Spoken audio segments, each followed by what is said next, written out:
So today we know it as the Grand Union, Britain's longest canal, a distance of 137 miles linking London with Birmingham. But when it first opened in the late 1790s, this was known as the Grand Junction Canal. Look at the initials.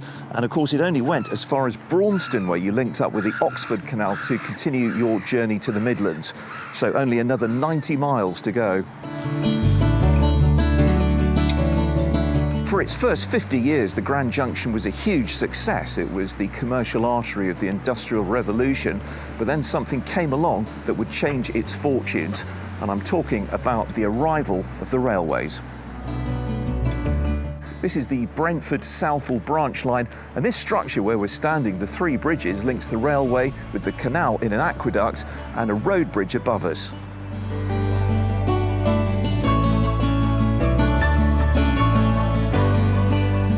This photo brilliantly illustrates all three modes of transport in action at once. We've got a steam train down in the cutting, we've got a narrowboat passing under the bridge, and a lorry going over the top. And who was the genius who invented this triple-decker transport interchange? Well, it was Isambard Kingdom Brunel, the legendary Victorian engineer. Sadly, it was the last project he completed before he died in 1859. But Hanwell was also the scene of his first major project, the Warncliffe Railway Viaduct, built in 1837.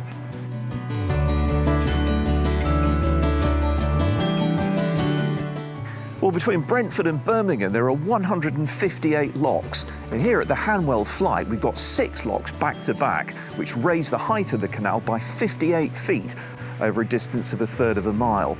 And here at the top of the Hanwell Flight, we come to Lock 92. This lockkeeper's cottage stands on a site once occupied by a windmill. And we know that it was there because it was once featured in a painting by J.M.W. Turner called The Windmill, painted in 1810.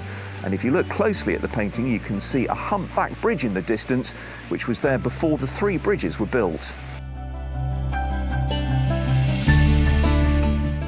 We're walking alongside a wall that runs for over half a mile. It was built in 1831 to keep patients inside what was to become the world's largest lunatic asylum.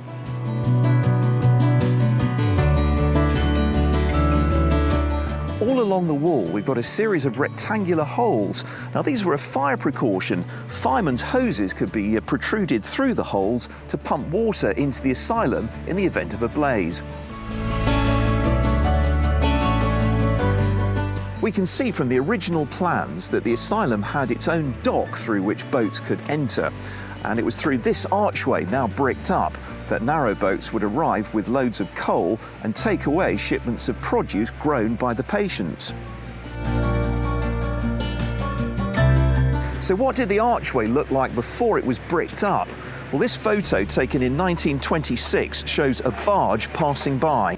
The photo was taken at the height of the general strike, and it shows the barge crewed by armed special constables guarding the consignment of coconut oil being taken to a margarine factory in Southall.